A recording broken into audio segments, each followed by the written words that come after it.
إن الحمد لله نحمده ونستعينه ونستغفره ونعوذ بالله من شرور أنفسنا ومن سيئات أعمالنا من يهده الله فلا مضل له ومن يضلله فلا هادي له ونشهد أن لا إله إلا الله وحده لا شريك له ونشهد أن سيدنا ونبينا محمدا عبده ورسوله أما بعد فأعوذ بالله من الشيطان الرجيم بسم الله الرحمن الرحيم نحن نقص عليك نبأهم بالحق إنهم فتية آمنوا بربهم وزدناهم هدى وربطنا على قلوبهم إذ قاموا فقالوا ربنا رب السماوات والأرض لن ندعو من دونه إلها لقد قلنا إذا شططا۔ میرے دینی اور ایمانی بھائیوں اور بہنوں،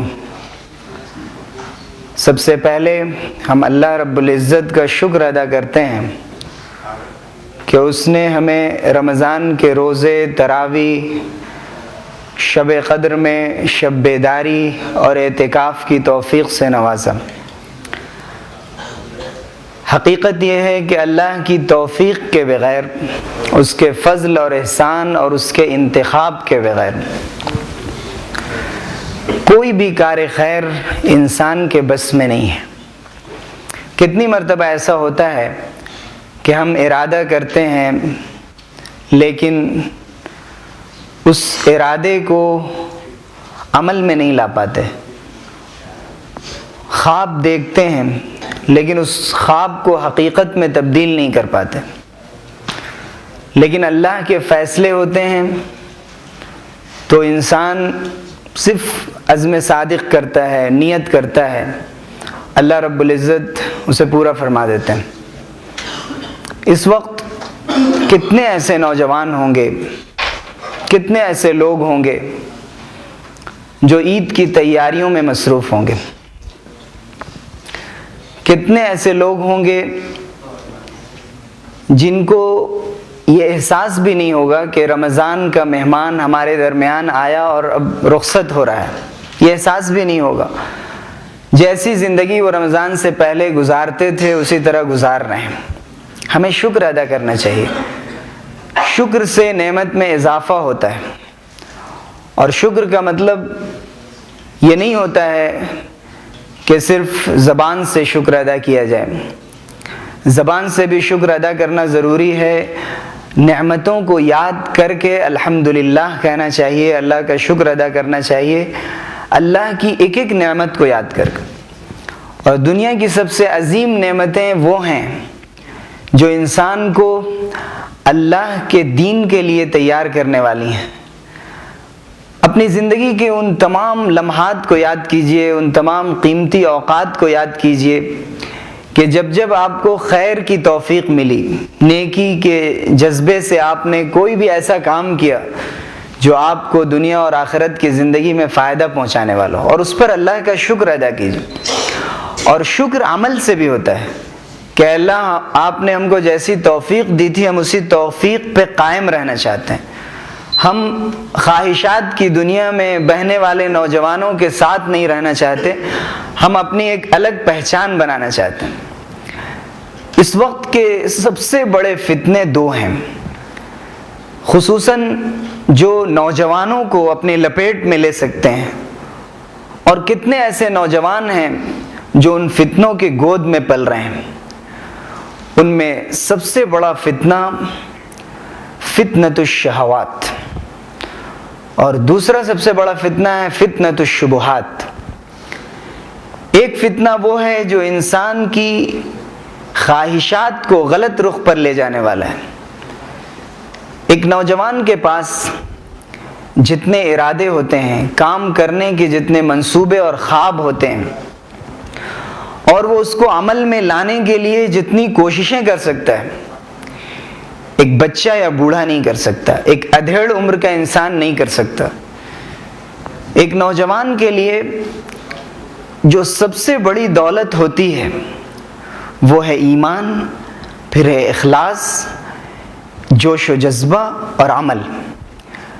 دنیا کا کوئی بھی عظیم کام، بڑا سے بڑا کام، ایمان کے بغیر آج تک مکمل نہیں ہوا، اخلاص کے بغیر مکمل نہیں ہوا، جوش اور جذبے کے بغیر مکمل نہیں ہوا، اور عمل کیے بغیر نہیں ہوا۔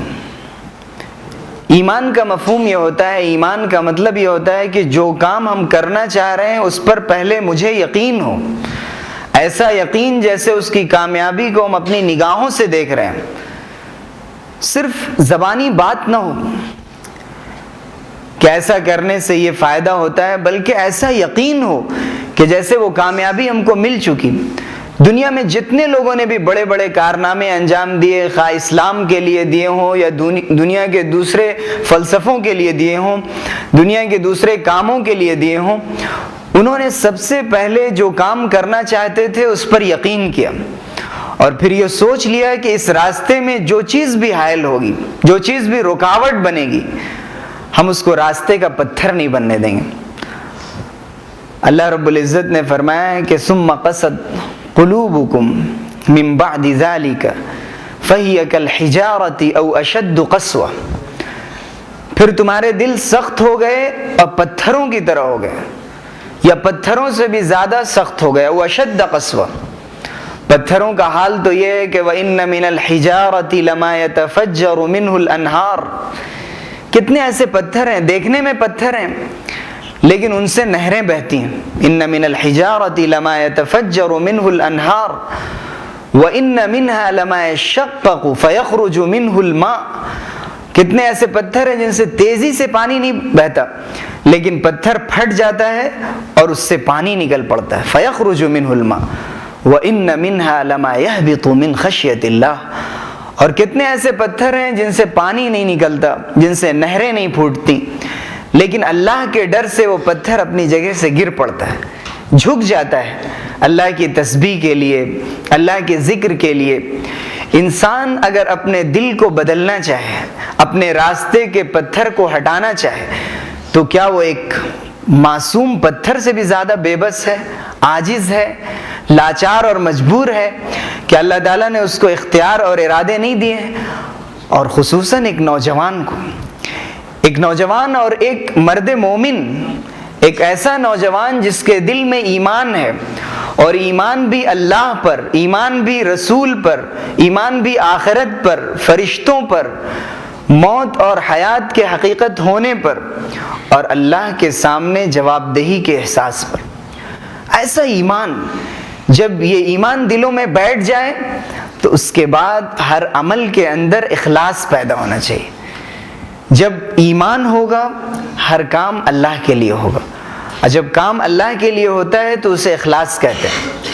اور تیسری چیز ہوتی ہے جو ایمان کے تقاضے کو اور اخلاص کے تقاضے کو ہمیشہ باقی رکھنے والی ہوتی ہے، وہ ہے الحماسہ، جذبہ، العاطفہ، ایک جوش، ایک لگن، ایک جنون۔ کوئی کام سمجھ میں آ گیا، ہمیں یہ کام کرنا ہے، ہمیں اسلام اور دین کے لیے کھڑا ہونا ہے، ہمیں خواہشات کی بہتی ہوئی اس دنیا میں دنیا کو روشنی اور ہدایت کا سبق سکھانا ہے۔ ہمیں یہ سوچنا ہے کہ ہم ضائع ہونے کے لیے نہیں پیدا کیے گئے، ہم اپنی زندگی کو برباد کرنے کے لیے پیدا نہیں کیے گئے۔ ہم ان نوجوانوں میں نہیں ہیں کہ جو نوجوان جب اپنے سماج اور سوسائٹی میں جاتے ہیں تو لوگ کہتے ہیں ہذہ بضاعتنا ردت الینا، یہ شخص ہے پڑھ لکھ کر آیا، سیکھ کر آیا، تربیت کے نام پر کچھ دن کہیں وقت گزار کر آیا، لیکن جب ہمارے درمیان آیا تو ہذہ بضاعتنا ردت الینا، یہ تو ہمارا وہی سامان ہے، ویسے ہی ہمیں لوٹا دیا گیا، اس کے اندر کوئی تبدیلی نہیں ہے، نہ اس کے دل میں کوئی تبدیلی، نہ عمل میں کوئی تبدیلی، اخلاص میں کوئی تبدیلی، نہ اس کے سوچنے اور سمجھنے کے انداز میں تبدیلی، کوئی تبدیلی نہیں۔ جب انسان کے اندر تبدیلی نہیں آ پاتی تو بڑے سے بڑا وقت جو اللہ کی یاد میں، خشیت میں، اطاعت میں گزار دیا جائے، پھر اس کی مثال ویسے ہی ہے کہ انسان تھوڑی دیر کے لیے اللہ کو اس لیے یاد کر لے گا کہ یہ بھی ہمارے مذہب کا ایک فریضہ ہے، ایک فارمولیٹی ہے جس کو ادا کرنا ہے، ایک بوجھ اتارنا ہے، اور اس کے بعد اسی مجلس میں وہ شراب پیے گا، اسی مجلس میں جوا کھیلے گا، اسی مجلس میں وہ سارے کام کر سکتا ہے کہ جو نماز سے یا جو کام کار خیر کے بالکل خلاف ہے. حضور اکرم صلی اللہ علیہ وسلم نے اسی لیے فرمایا تھا کہ مروا اولادکم بالصلاۃ وہم ابناء 7. دیکھو اپنے بچوں کو نماز کا حکم دو جب وہ 7 سال کے ہوں. وَاضْرِبُوهُمْ عَلَيْهَا وَهُمْ أَبْنَاءُ 10 سنين او كما قال صلی اللہ علیہ وسلم. اور ان کو نماز چھوڑنے پر مارو جب وہ 10 سال کے ہو جائیں.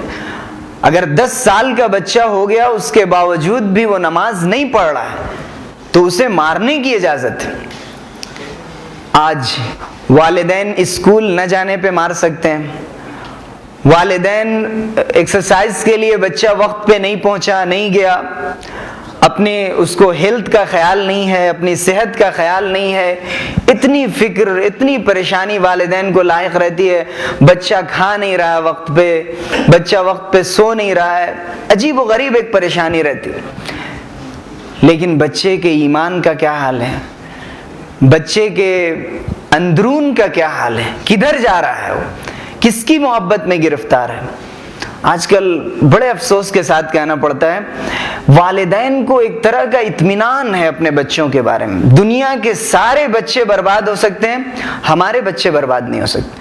ہمارے بچے دنیا کے سب سے عظیم ترین بچے ہیں, رول ماڈل ہیں دوسروں کے لیے, نمونے ہیں. ہم نے ماشاءاللہ اپنے بچوں کی اتنی اچھی تربیت کی ہے, ایک اطمینان ہے. اس کو غلط کام کرتے ہوئے دیکھا تو اطمینان, اس کو دیر رات کہیں سے لوٹتے ہوئے دیکھا تو اطمینان, اس کو دیکھا کسی سے فون پر طویل گفتگو کرتے ہوئے بات کرتے ہوئے تو اطمینان. وہ کچھ بھی کر رہا ہوگا, دعوت کا کام کر رہا ہوگا, کوئی اچھا ہی کام کر رہا ہوگا. میرا بیٹا اور غلط, میری بیٹی اور غلط سوال ہی نہیں.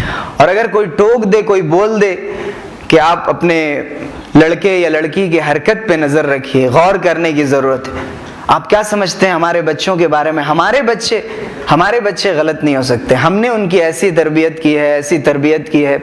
فضائل, اپنے سے زیادہ فضائل اپنے بچوں کے بارے میں. جن بچوں کے بارے میں ہمیں اتنا اطمینان ہوگا وہ بچے جوان ہونے سے پہلے اپنی جوانیاں ضائع کر چکے ہوتے ہیں.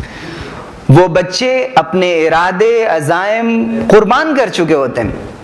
ان کی جوانیاں شروع ہوتی ہیں اور شروع ہوتے ہی کن کن برائیوں میں گرفتار, اس کے بعد پھر بیماریوں کا سلسلہ, پھر خودکشی کے ارادے کا سلسلہ, سیوسائڈ کر رہے ہیں, پریشان ہیں, ایک طرح کی بے چینی ہے زندگی میں. اب والدین اس کے لیے جھاڑ پھونک کر رہے ہیں, قبروں پہ منتیں مان رہے ہیں. اس وقت جاگ رہے ہیں جس وقت تھا کہ بچہ جگاتا گھر والوں کو.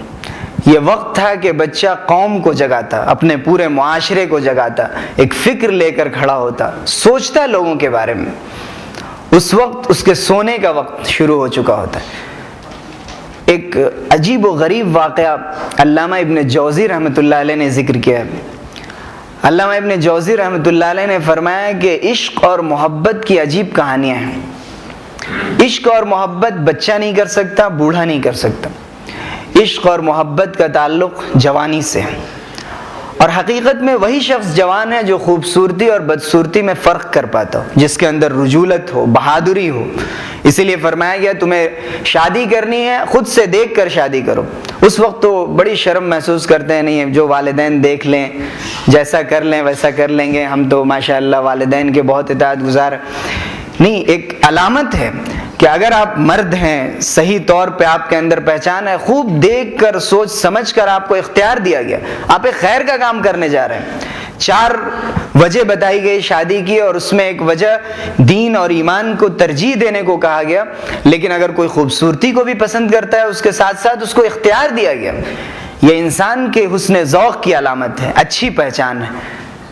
حضور اکرم صلی اللہ علیہ وسلم نے, آپ نے جو شادیاں کی تھیں, آپ صلی اللہ علیہ وسلم نے بہت سی بنیادوں پر شادیاں کی تھیں. لیکن ہم یہ نہیں کہہ سکتے کہ آپ صلی اللہ علیہ وسلم نے خوبصورتی کو اس میں کوئی اہمیت نہیں دی. آپ صلی اللہ علیہ وسلم نے اپنے عمل کے ذریعے سے یہ ثابت کیا, یہ دکھایا کہ یہ انسان کی فطرت ہے. فطرت کو صحیح طور پہ پورا کیا جائے کوئی حرج نہیں. لیکن فطرت جب مسخ ہو جاتی ہے تو برائیوں کی طرف لے جاتی ہے. جیسے کہ ابن جوزی نے ذکر کیا کہ ایک شخص بیمار پڑ گیا محبت میں، اور اس کے علاوہ بھی کئی بیماریاں اس کو جسمانی اور قلبی لگ گئیں اس کی زندگی میں، تو اسے اسپتال میں داخل کیا گیا. اس زمانے میں اس کو بیمارستان کہتے تھے، بیماری کی جگہ. اس کو ہاسپٹل میں ایڈمٹ کیا گیا. ڈاکٹروں نے یہ کہہ دیا کہ اب اس کے بچنے کی کوئی امید نہیں ہے، بالکل موت سے قریب ہو چکا. مرتے وقت اس نے اپنے ساتھی سے یہ کہا کہ میرے دوست، میں تو اب دنیا سے جا رہا ہوں، لیکن میں جس بچی سے محبت کرتا ہوں، جس لڑکی سے محبت کرتا ہوں، وہ کرسچن ہے. میں سوچ رہا ہوں کہ زندگی میں اس سے نہیں مل سکا تو موت کے بعد مل لوں، اس لیے میں کرسچن ہو کر مر رہا ہوں، میں عیسائی بن رہا ہوں. اب چاہے جہنم میں اس سے ملاقات ہو لیکن ہم اسی سے ملنا چاہتے ہیں. یہ تو ایک بہت عجیب و غریب بات ہے، رونے کی، افسوس کرنے کی بات ہے. اس سے زیادہ سنی، اس کے دوست نے اس عورت سے، اس لڑکی سے بتایا جا کر کہ تم نے تو اس کا ایمان چھین لیا، تم نے اس کا کتنا بڑا نقصان کیا، تمہیں معلوم ہے؟ اس نے کہا میں تو اس کے لیے اسلام لانے کو تیار تھی، اور میں اس بات کا اعلان کرتی ہوں میں اس سے ملنے کے لیے مسلمان ہوتی ہوں. جس کے لیے آپ نے اپنا ایمان کھویا اس کو اللہ تعالیٰ نے توفیق اور ہدایت دے دی. جس کے لیے آپ نے اپنی زندگی برباد کی، اپنی آخرت برباد کر دی، اپنا ایمان، اپنا سب کچھ، اپنی امانت، سب کچھ ضائع کر دی، اسے اللہ رب العزت نے ہدایت دے دی. اللہ کے عجیب و غریب فیصلے ہوتے ہیں. انسان کی جب پکڑ ہوتی ہے، انسان کی جب اللہ کی طرف سے شامت آتی ہے، اسے ضائع ہونا ہوتا ہے. دیکھیے اللہ تعالیٰ کو اپنے دین کی سربلندی کے لیے کسی کی ضرورت نہیں. اللہ الصمد، اللہ تعالیٰ بے نیاز ہے. اگر سارے مسلمان نوجوان ضائع کرنا چاہیں، اپنے کو برباد کر دینا چاہیں، صرف اپنی ذاتی زندگیوں میں مصروف ہوں، اپنے لیے کام کر رہے ہوں، اللہ رب العزت ایسے لوگوں کو کھڑا کر دیتا ہے. ان اللہ یؤید ھذا الدین بالرجل الفاجر. اللہ تعالیٰ چاہے تو ایک فاجر، فاسق شخص سے اپنے دین کا کام لے سکتا ہے. ایسے لوگ اسلام لاتے ہیں اور اسلام لا کر قائم رہتے ہیں اپنے اسلام پہ، کہ اگر اس کا 10واں اور ایک حصہ بھی ہماری زندگی میں آ جائے تو ہماری زندگی میں ایک زلزلہ آ جائے، ایک ہلچل ہو جائے، ہم باقی نہیں رہ سکتے اپنے دین پر. لیکن ہمیں یہ غور کرنا چاہیے کہ ہم خود اس دنیا کے لیے کیا کر سکتے ہیں، انسانیت کو ہم کیا دے سکتے ہیں، گمراہ ہوتے ہوئے نوجوانوں کو ہم کیسے راہ راست پر لا سکتے ہیں. ایک کڑھن ہو، تکلیف ہو. اصحاب کہف کا قصہ ہم نے سنا، اللہ رب العزت نے ان کے بارے میں فرمایا اے نبی ہم آپ کو ان کا قصہ سناتے ہیں. نحن نقص علیک نبأہم بالحق. یہ قصہ بالکل حقیقی واقعہ ہے، سچا واقعہ ہے، ہم آپ کو سناتے ہیں. اللہ تعالیٰ نے فرمایا انہم فتیۃ، یہ کچھ نوجوان تھے. اللہ تعالیٰ فرما سکتا تھا انہم رجال، وہ کچھ لوگ تھے، کچھ دین کے ماننے والے لوگ تھے، کچھ اطاعت گزار بندے تھے، کچھ عبادت گزار تھے. اللہ تعالیٰ نے فرمایا انہم فتیۃ آمنوا بربہم وزدناہم ہدی. یہ کچھ نوجوان تھے، اپنے رب پر انہوں نے ایمان لایا تھا. آمنوا بربہم، اپنے رب پر یقین کر لیا تھا، سوچ لیا تھا کہ جینا مرنا صرف اسی کے لیے، چاہے ہمیں اپنا گھر چھوڑنا پڑے، چاہے ہمیں اپنا ملک چھوڑنا پڑے، چاہے اپنا دین چھوڑنا پڑے. آمنوا بربہم وزدناہم ہدی، اپنا وہ دین جس دین پر ان کی قوم کے لوگ تھے فیصلہ کیا بالآخر انہوں نے. اللہ تعالیٰ نے فرمایا کہ وزدناہم ہدی. جب انہوں نے اپنے دین پر، اپنے رب پر ایمان لایا تھا جیسے ایمان لانے کا حق ہے، اس کا صلہ ہم نے ان کو یہ دیا کہ ہم نے ان کی ہدایت میں اضافہ کر دیا، ان کو اور زیادہ ہدایت یافتہ بنا دیا، ان کو ہم نے راستہ دکھا دیا، حق کیا ہے باطل کیا ہے وہ سمجھا دیا. اسی لیے اللہ کے رسول صلی اللہ علیہ وسلم دعا فرمایا کرتے تھے اللہم ارنا الحق حقا وارزقنا اتباعہ. اے اللہ حق کو حق سمجھا دیجیے، حق واضح ہے لیکن میرے سامنے واضح نہیں ہے، مجھے حق بتا دیجیے، حق سکھا دیجیے. وارزقنا اتباعہ، اور اے اللہ اس کے اتباع کی روزی دے دیجئے، رزق دے دیجئے ہمیں کہ ہم اس کی اتباع کرنے لگیں۔ وَأَرِنَا الْبَاطِلَ بَاطِلًا وَارْزُقْنَا اجْتِنَابَهُ، اے اللہ ہمیں باطل کو باطل سمجھا دیجئے اور پھر اس سے بچنے کی توفیق دے دیجئے۔ حق اور باطل ہماری نگاہ میں گڈمڈ نہ ہو جائے، ہم سمجھ نہ پائیں کہ کون حق ہے کون ناحق ہے، کون سچ ہے کون جھوٹ ہے، کون روشنی ہے اور کیا تاریکیاں ہیں، ہمیں سمجھ میں نہ آ پائے، ہم بھٹک رہے ہوں گمراہیوں میں، تاریکیوں میں۔ اللہ رب العزت نے فرمایا کہ جب انہوں نے اپنے رب پر ایمان لایا، ہم نے ان کو ہدایت دی، ان کو راستہ دکھایا، تو اس کا نتیجہ کیا نکلا؟ وَرَبَطْنَا عَلَىٰ قُلُوبِهِمْ وَرَبَطْنَا عَلَىٰ قُلُوبِهِمْ إِذْ قَامُوا فَقَالُوا رَبُّنَا رَبُّ السَّمَاوَاتِ وَالْأَرْضِ لَن نَّدْعُوَ مِن دُونِهِ إِلَٰهًا لَقَدْ قُلْنَا إِذًا شَطَطًا، کھڑے ہوئے اور اللہ نے فرمایا کہ ربطنا علی قلوبہم، ہم نے ان کے دل کو سنبھالا دیا تھا، ان کے دل کو مضبوط کیا تھا۔ جب انہوں نے اپنے رب پر ایمان لایا تھا تو ہم نے ان کے دل کو مضبوط کر دیا کہ جس رب پر ایمان لا رہے ہیں اس کا اعلان کر سکیں، اس میں جھجک محسوس نہ ہو، کھل کر کہہ سکیں کہ میں مسلمان ہوں، میں مسلم نوجوان ہوں، میں مومن ہوں، مجھ میں اور تم میں برابری نہیں ہو سکتی ہے، میرے راستے الگ ہیں، میرے سوچنے کا انداز الگ ہے، زندگی میں میری ترجیحات الگ ہیں، میں جن چیزوں کو پسند کرتا ہوں وہ تم سے بالکل الگ ہیں۔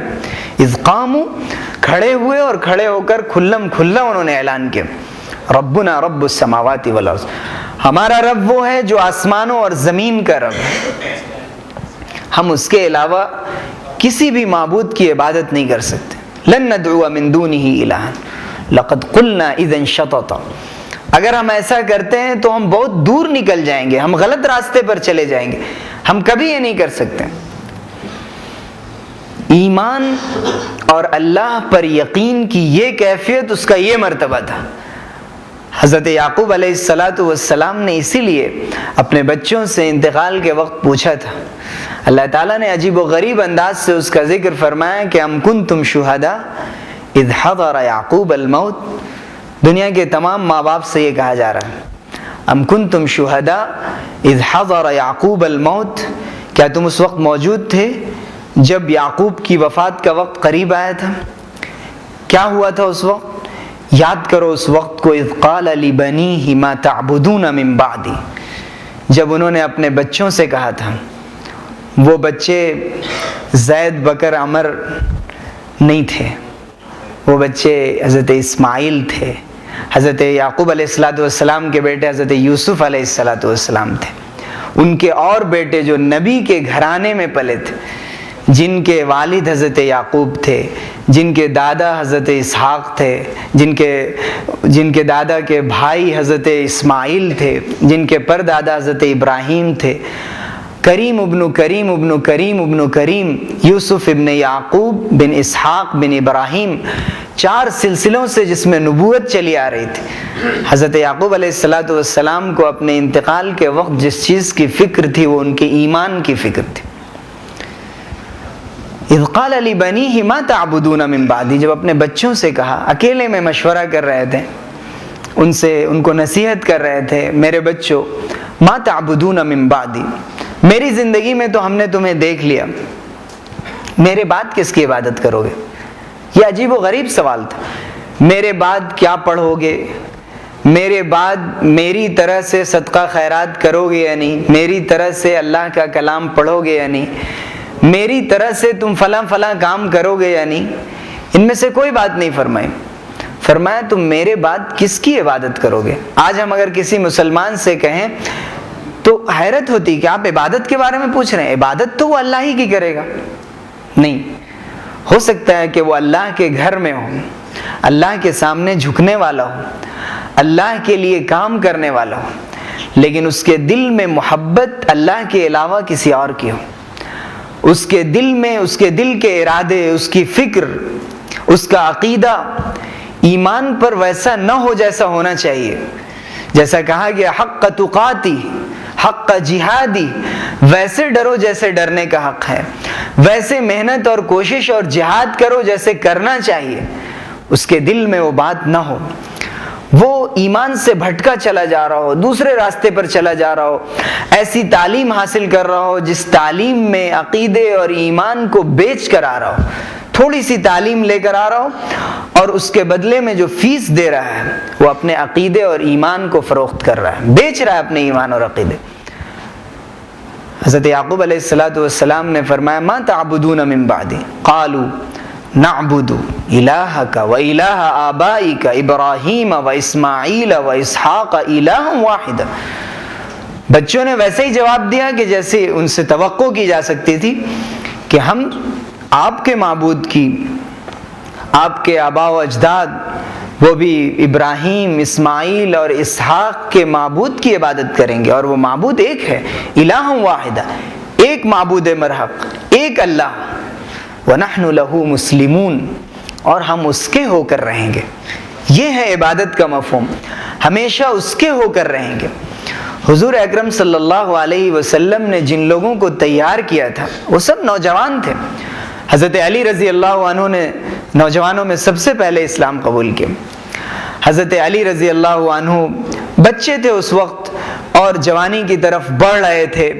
حضرت مصعب بن عمیر رضی اللہ عنہ تھے، حضرت عبداللہ ابن حارث تھے کہ جنہوں نے لوگوں کو سب سے پہلے یہ بتایا کہ لن یبول احدکم وہو مستقبل القبلہ۔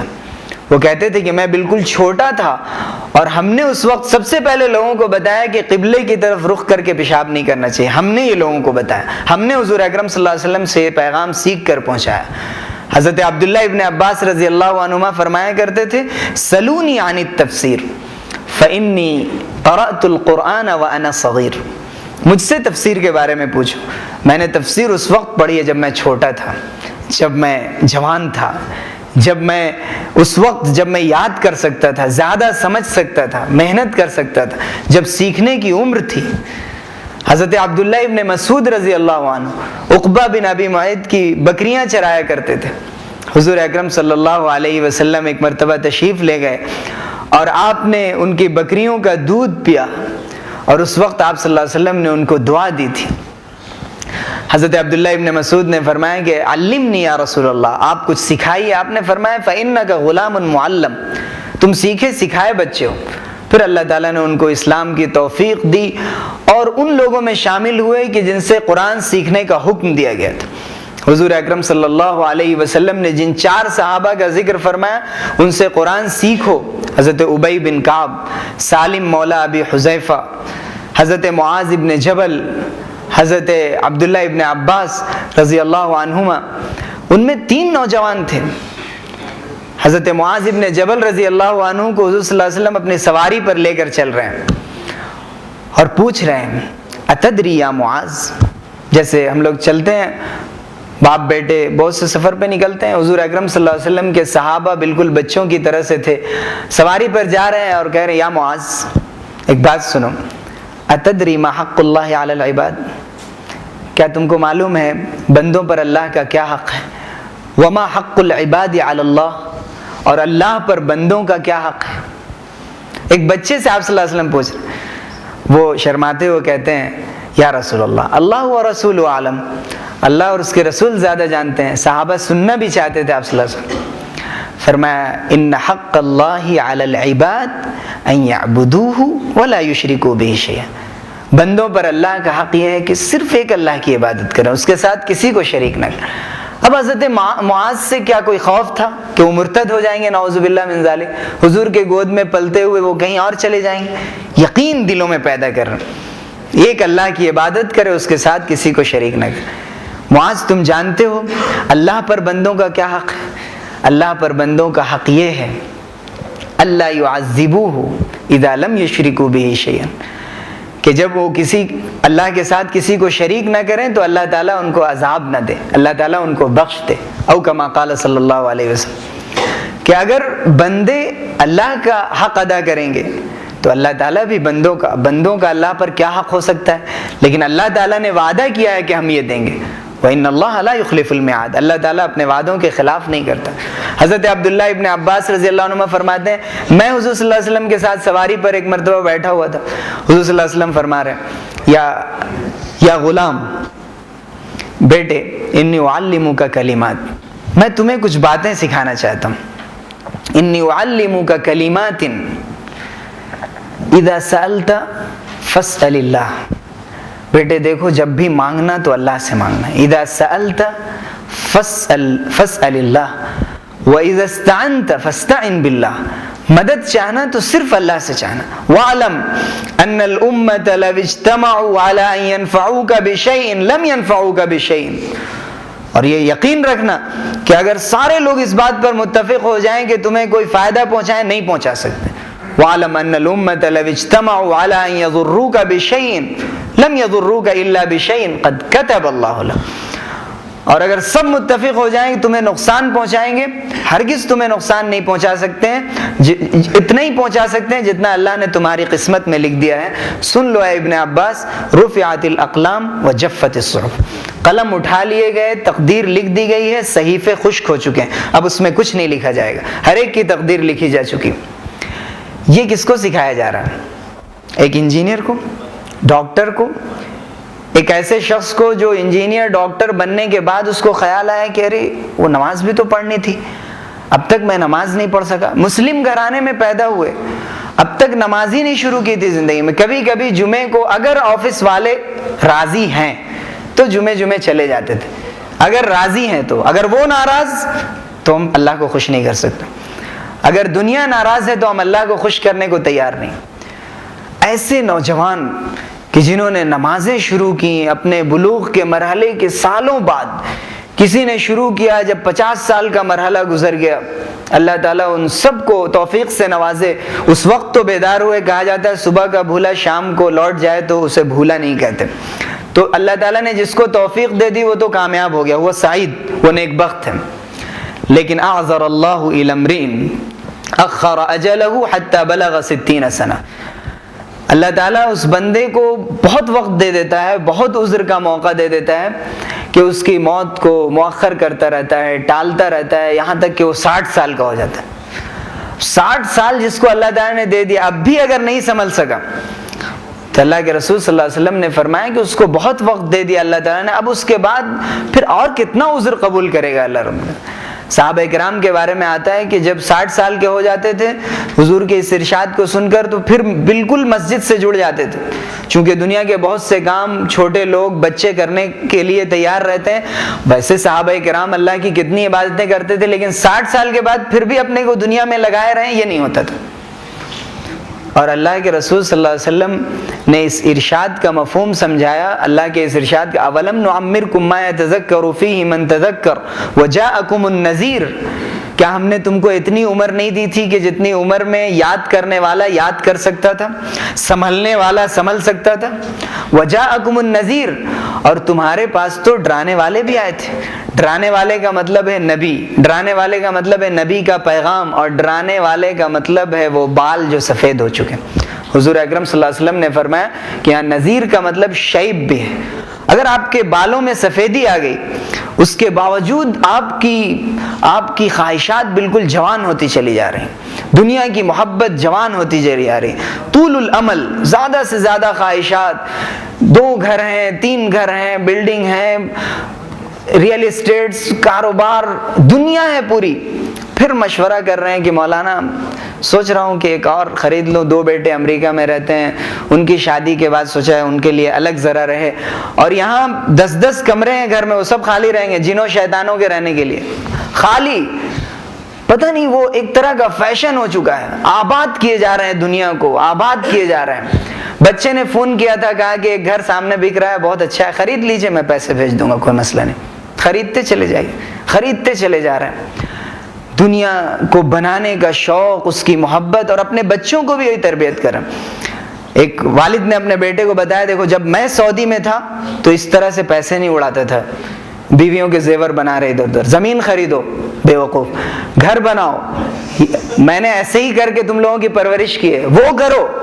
زیور خرید رہے، اس کے کوئی اس کا اعتبار نہیں ہے. یہ ہے جو باقی رہنے والی چیز الی الابد، نعوذ باللہ من ذلک. اس طرح سے بچوں کی تربیت ہم خود کرتے ہیں. ماشاء اللہ بچہ تو ہر مہینے عمرہ کرتا ہے اور حرم سے بالکل قریب رہتا ہے. بہت افسوس ہے اس حرم میں رہنے والے پر جو حرم میں رہ کر بھی خدا کا نہ ہو سکے. کتنے ایسے لوگ ہیں حرم میں رہتے ہیں لیکن ان کا دل ہمیشہ بت خانے میں ہوتا ہے. حرم میں ہیں, دل ہندوستان کی طرف ہے. ہندوستان والے حرم کے لیے تڑپ رہے ہیں, ہم حرم میں ہیں اور دل ہمیشہ یہاں ہے.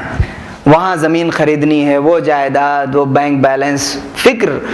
نوجوانوں کو اسی کی تربیت دی جا رہی.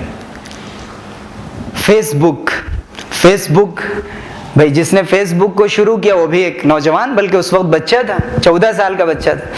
سوچتے ہیں ہم بھی کچھ ویسا کریں, لوگ سوچ رہے ہیں ہم بھی کچھ ویسا کریں. نہیں کر سکتے ہیں تو کم سے کم اس کی خدمت کریں. تو ہر وقت آن لائن رہنا چاہتے ہیں اس پہ. لیکن جو عزیمت کی بات ہے, جو یقین کی بات ہے, کرنے کا کام ہے, اس کی طرف سے غافل ہے. اب 30 سال کے ہو گئے اور پھر بتائیں کہ وہ بچپن میں وہ کوئی چیز پڑھی تھی, قرآن مجید نورانی قاعدہ, کیا ابھی صحیح سے نام یاد نہیں ہے, اب اس کو ذرا ٹھیک کرنا چاہ رہا ہوں. ہم نے پوچھا کہ کس سے پڑھا تھا آپ نے, تو وہ گھر کی عورتوں سے پڑھا تھا. گھر کی عورتوں نے جس کا قرآن بگاڑ دیا ہو اس کو دنیا کا کوئی حافظ قاری صحیح نہیں کر سکتا. سیکھنا چاہیے اس وقت جس وقت سیکھنے کا وقت ہے.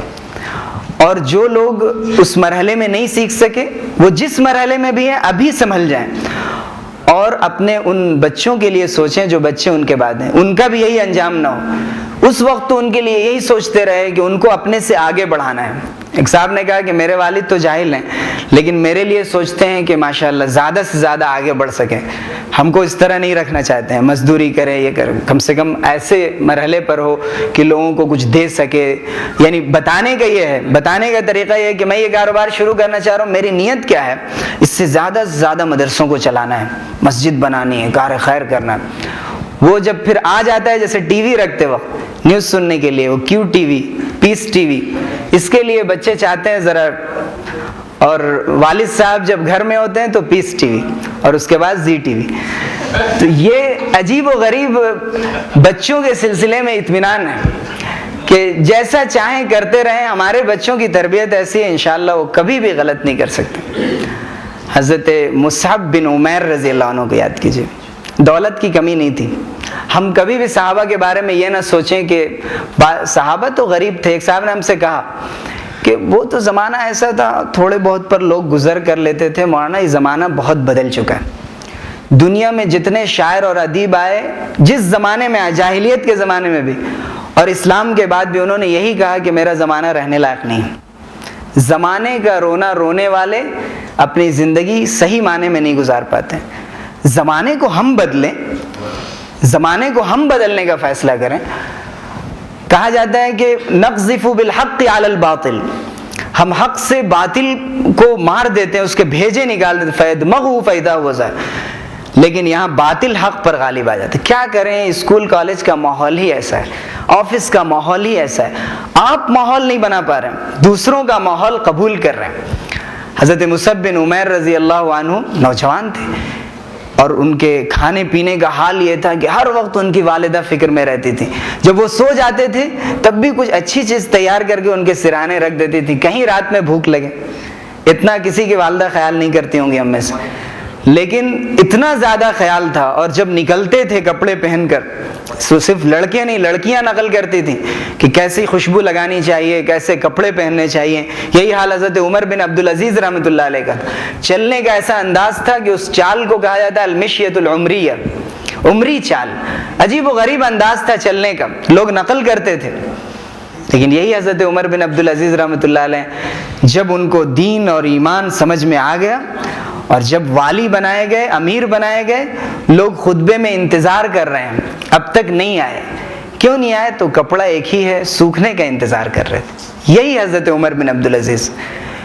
ایک صاحب ملنے کے لیے آئے, چراغ بجھا دیا, دوسرا چراغ جلایا. لوگوں نے پوچھا کیوں؟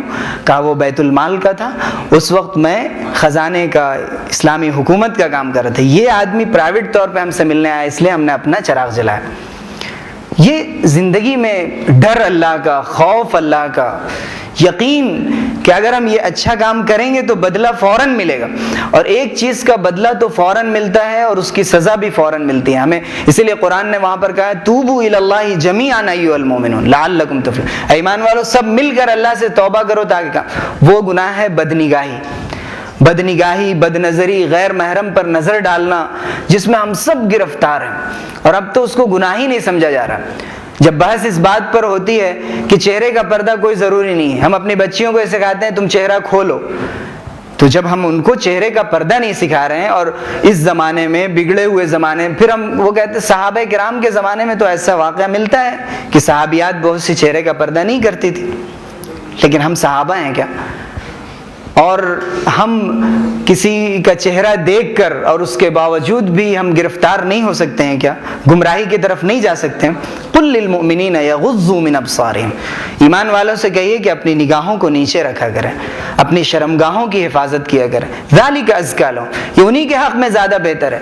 کافی تھا کہہ دینا ایمان والوں میں ایمان والیاں بھی آ گئیں، پھر سے کہا گیا اور ایمان والی عورتوں سے بھی کہیے کہ اپنی نگاہوں کو نیچے رکھیں، اپنی شرمگاہوں کی حفاظت کریں. حضرت ام سلمہ تھیں، حضرت میمونہ حضور اکرم صلی اللہ علیہ وسلم کی مجلس میں تھیں، حضرت عبداللہ ابن ام مکتوم تشریف لائے، نابینا صحابی تھے. حضور اکرم صلی اللہ علیہ وسلم نے فرمایا تم لوگ پردے میں جاؤ. تو ان لوگوں نے کہا یہ تو نابینا ہے، یہ کہاں دیکھ رہے ہیں ہم کو؟ آپ صلی اللہ علیہ وسلم نے فرمایا افعمیاوان انتما، کیا تم دونوں بھی نابینا ہو؟ کیا تمہارے پاس نگاہیں نہیں ہیں؟ تمہاری نگاہ نہیں پڑ سکتی ایک غیر مرد پر؟ تم چلی جاؤ پردے میں. یہ اور بات ہے کہ حضور اکرم صلی اللہ علیہ وسلم نے ایسی خواتین کو جو اپنے شوہروں کے ساتھ ہوں، اس وقت بعض مرتبہ ایسے بھی واقعات ملتے ہیں کہ حضور اکرم صلی اللہ علیہ وسلم نے حضرت عائشہ کو اپنے پیچھے سے حبشیوں کی کشتی دکھائی مسجد نبوی میں، ایسے بھی واقعات ملتے ہیں، اور اس کی اجازت دی گئی جبکہ پورا اطمینان ہو کہ انسان فتنے میں گرفتار نہیں ہو. لیکن جب فتنے کا اندیشہ ہو تو حقیقی بات یہ ہے کہ بدنگاہی کی سزا فوراً ملتی ہے، اور اس کی سزا یہ نہیں ہے کہ آپ کا ایکسیڈنٹ ہو جائے گا خدا نہ خواستہ، یا فوراً آپ کا کوئی مال ڈوب جائے گا. اس کی سزا سب سے بڑی سزا نماز کی اور عبادت کی حلاوت چلی جاتی ہے. جو لذت ہے، چاشنی ہے، جو مزہ ہے نماز میں، اللہ کے ذکر میں، وہ ختم ہو جاتا ہے. لاکھ ہم کوشش کریں، جب تک اس سے توبہ نہ کرتے رہیں، اگرچہ شریعت میں اسے بہت بڑے گناہ میں نہیں شامل کیا گیا ہے جیسے کہ زنا ہے، اور بہت الا اللمم میں شامل کیا گیا، تھوڑی بہت بدنگاہی ہو گئی تو اللہ رب العزت معاف کر دے گا، لیکن عجیب و غریب بات ہے اس کی سزا فوراً ملتی. اور اگر اس سے انسان روک لے اپنے آپ کو، کنٹرول کر لے اپنے کو، کبھی کر کے دیکھیے، کوشش کر کے، فوراً ایک مزہ، ایک لذت، ایمان کی لذت اور اللہ کے لیے اپنی خواہش کو روک لینے کی لذت اور اس کا مزہ محسوس ہوگا.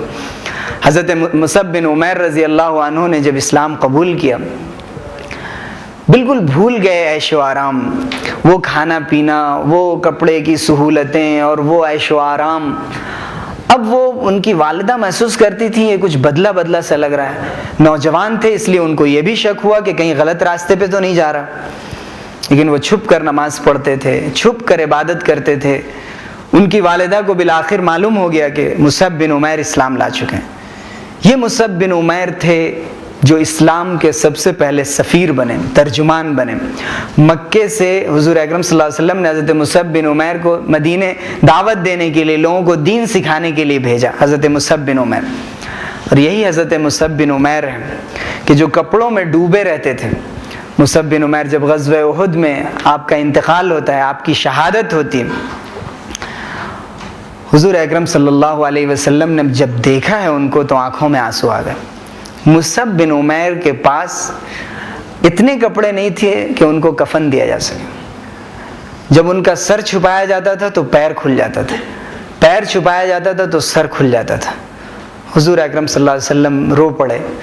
آپ نے فرمایا کہ سر کو چھپا دو، سر کی طرف کپڑا دے دو، اور اسخر نام کی ایک گھاس ہوتی تھی، کہا پیر کی طرف گھاس رکھ کر ان کو کفن دے کر اسی طرح سے ان کو سپرد خاک کر دو، قبر کے حوالے کر. حضرت مصعب بن عمیر رضی اللہ عنہ، لیکن کیا پایا انہوں نے اللہ کے پاس؟ کتنی عظیم نیکیاں پائیں. حقیقت یہ ہے کہ جب دنیا انسان کے سمجھ میں آ جاتی ہے اور دنیا کی حقیقت آنکھوں کے سامنے کھل جاتی ہے، اور رمضان سے زیادہ مناسب موقع اس کو سمجھنے کے لیے نہیں ہوگا. ہم لوگ جو تھوڑا بہت اللہ کی توفیق سے قرآن مجید سمجھتے ہیں، سال بھر تلاوت کرتے ہیں تو قرآن سمجھ میں نہیں آتا اتنا. رمضان میں، تراویح میں اور دوسرے اوقات تلاوت کرتے ہو قرآن کے معنی کھلتے ہیں. اس مہینے میں نازل ہوا، قرآن کا مفہوم کھلتا ہے، عمل کی توفیق ہوتی ہے. ہم اس وقت یہ ارادہ کریں، اس جذبے سے، اعتکاف سے نکلیں، اس استحضار کے ساتھ کہ اس جوانی کا ہم سے حساب ہونے والا ہے، اس عمر کا حساب ہونے والا ہے، اس مال کا حساب ہونے والا ہے، ہماری زندگی کی فراغت کا حساب ہونے والا ہے. حضور اکرم صلی اللہ علیہ وسلم نے فرمایا لا تزول قدم عبد حتى يسأل عن اربع. کوئی بندہ ہل نہیں سکتا ہے جب تک کہ اسے 4 سوال نہیں کیا جائے. اللہ کے سامنے سے ہل نہیں سکتا ہے، بھاگنے کا تو کوئی سوال نہیں جب تک کہ 4 چیزوں کے بارے میں سوال. عن عمره فيما افنى، اس کی عمر کے بارے میں کہاں لگایا اپنی عمر. وعن شبابه فيما ابلا، وعن شبابه فيما ابلا، اس کی جوانی کے بارے میں پوچھا جائے گا اب اپنی جوانی کو کس چیز کی آزمائش میں گزارتی. عمر کا ذکر ہو گیا تو عمر میں جوانی بھی شامل ہے، لیکن حضور اکرم صلی اللہ علیہ وسلم نے جوانی کا الگ سے ذکر فرمایا، چونکہ جوانی ہی ایک پیریڈ ہے، ایک وقت ہے جو کام کرنے کا ہے. وہ وقت شروع ہوتا ہے اور ایک زمانہ آتا ہے کہ وہ دروازہ بند کر دیا جاتا ہے. اس کے بعد آپ کام کرنا چاہیں گے لیکن وہ کام ہو نہیں سکے گا جو جوانی میں ہو سکتا تھا. تو اللہ رب العزت جوانی کی نعمت کا سوال الگ سے فرمائیں. وعن مالہ من این اکتسبہ وفیما انفقہ، مال کے بارے میں 2 سوال، کہاں سے کمایا اور کس چیز میں خرچ کیا. کہاں سے کمایا اور کس چیز میں خرچ کیا. خوب سوچ سمجھ لینا چاہیے، کہاں سے کمایا اور کس چیز میں خرچ کیا. ماشاء اللہ جو لوگ دیندار ہو رہے ہیں اور دین سے جڑ رہے ہیں، دینی مجلسوں سے جڑ رہے ہیں، اس کا خیال ان کو خوب ہونے لگا ہے اور یقین کے ساتھ کہ حلال کمانا شروع کر دیتے ہیں. کہاں سے کماتے ہیں اس کا خوب خیال رکھتے ہیں. کہاں خرچ کرتے ہیں اس کا خیال پھر بھی نہیں ہو پاتا. کہاں خرچ کر رہے ہیں؟ خرچ ہو رہا ہے بس بال بچوں کی خدمت میں کر رہے ہیں اور دوسرے کاموں میں کر رہے ہیں، اس میں بھی ہمیں ایک حساب کتاب رکھنا چاہیے. ہم اسراف تو نہیں کر رہے ہیں، تبذیر کی طرف تو نہیں جا رہے ہیں، ہم پیسے لٹا تو نہیں رہے ہیں، یا ہم نہیں لٹا رہے ہیں، ہم سنبھال کے کہیں چھپا کے رکھتے ہیں. بچے تو نہیں لٹا رہے ہیں، بچے تو لے جا کر نہیں اڑا رہے. بعض لوگ وہ ہوتے ہیں جو بہت بچا کے پیسے رکھتے ہیں اور بچے بھی خوب اس کا حساب کرنا جانتے ہیں. وہ بچا کے رکھتے ہیں، بچے اس کا جانتے ہیں کہاں خرچ کرنا. آپ نے کار خیر میں خرچ نہیں کیا، بچے غلط راستوں پہ خرچ کریں. اللہ رب العزت مال کے بارے میں سوال کریں. وعن مالہ من این اکتسبہ وفیما افنا وعن حیاتہ فیما ابلا، اس کی پوری زندگی کے بارے میں کہ زندگی اس نے کہاں لگائی. ایک اور حدیث میں حضور اکرم صلی اللہ علیہ وسلم نے فرمایا اغتنم خمسا قبل خمس، 5 چیزوں کے آنے سے پہلے 5 چیزوں کو غنیمت سمجھو. اس میں سب سے پہلے جوانی کا ذکر فرمایا. شبابک قبل حرمک، بڑھاپے کے آنے سے پہلے جوانی کی قدر کر لو، اس کو غنیمت جانو. وصحتک قبل سقمک، صحت کو غنیمت جانو بیمار ہونے سے پہلے. وفراغک قبل شغلک، اپنا جو خالی وقت ہے اس کو غنیمت جانو مصروف ہونے سے پہلے. اور پھر آپ صلی اللہ علیہ وسلم نے فرمایا وغناک قبل فقرک، اپنی مالداری اور خوشحالی کو غنیمت سمجھو فقر کی حالت آنے سے پہلے. اس کا مطلب ہے کہ مالداری کے باوجود بھی انسان مال سے محروم ہو سکتا ہے. ان غناک قبل فقرک. اور پھر آپ صلی اللہ علیہ وسلم نے آخر میں فرمایا کہ زندگی کو غنیمت جانو موت آنے سے پہلے. آپ صلی اللہ علیہ وسلم اگر صرف اتنا فرماتے کہ زندگی کو غنیمت جانو موت آنے سے پہلے تو کافی تھا. ایک حدیث میں آپ نے فرمایا، حضرت ابو ہریرہ رضی اللہ عنہ کی روایت ہے، بادروا بالاعمال 7، 7 چیزوں کے آنے سے پہلے خوب زیادہ سے زیادہ کام کر لو. هل تنتظرون الا فقرا منسیا، کیا تم انتظار کر رہے ہو کہ تم اس طرح سے فقیر اور غریب ہو جاؤ کہ تمہیں کچھ بھی یاد نہ رہے، نہ دنیا یاد رہے نہ آخرت یاد رہے، افلاس مفلسی تم کو بالکل کچھ سمجھ میں نہ آئے. فقرا منسیا او غنا مطغیا، یا کیا تم انتظار کر رہے ہو ایسی مالداری کا جو تم کو سرکش بنا دے، حد سے نکال دے. او حرما مفندا، یا ایسے بڑھاپے کا انتظار کر رہے ہو جو بڑھاپا برباد کر دینے والا ہو، کسی کام کا نہ چھوڑنے والا ہو. او موتا مجہزا، یا تم انتظار کر رہے ہو ایسی موت کا جو موت کاموں کا دروازہ بند کر دینے والی ہے۔ پھر آپ صلی اللہ علیہ وسلم نے فرمایا کہ اب الدجال فشر غائب ينتظر، یا تم دجال کا انتظار کر رہے ہو، سب سے برا ہے وہ جس کا انتظار کیا جا رہا ہے۔ اب الساعۃ فالساعۃ ادھیٰ وامر، یا تم قیامت کا انتظار کر رہے ہو، قیامت تو بڑی عجیب و غریب، بڑی کڑوی چیز ہے، بہت امتحان کی گھڑی ہے، اس وقت صرف حساب و کتاب دینا ہوگا۔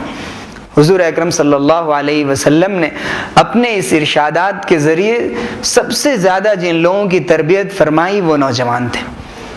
اللہ رب العزت ہم سب لوگوں کو ایسے نوجوانوں میں شامل فرما دے جو اصحاب کہف کی طرح ہوں، جو صحابہ کرام رضی اللہ عنہم اجمعین کی طرح ہوں، جو قرآن مجید کو سیکھنے اور سکھانے میں ابن عباس کی طرح ہوں، جو اللہ کے راستے میں قربانی دینے میں حضرت خالد ابن ولید کی طرح ہوں، جو راتوں کو اٹھ کر عبادت کرنے میں حضرت ابو دردہ کی طرح ہوں، حضرت سلمان فارسی کی طرح ہوں، جو سخاوت کرنے میں حضرت عثمان غنی، حضرت ابو بکر، حضرت عبد الرحمن ابن عوف کی طرح ہوں۔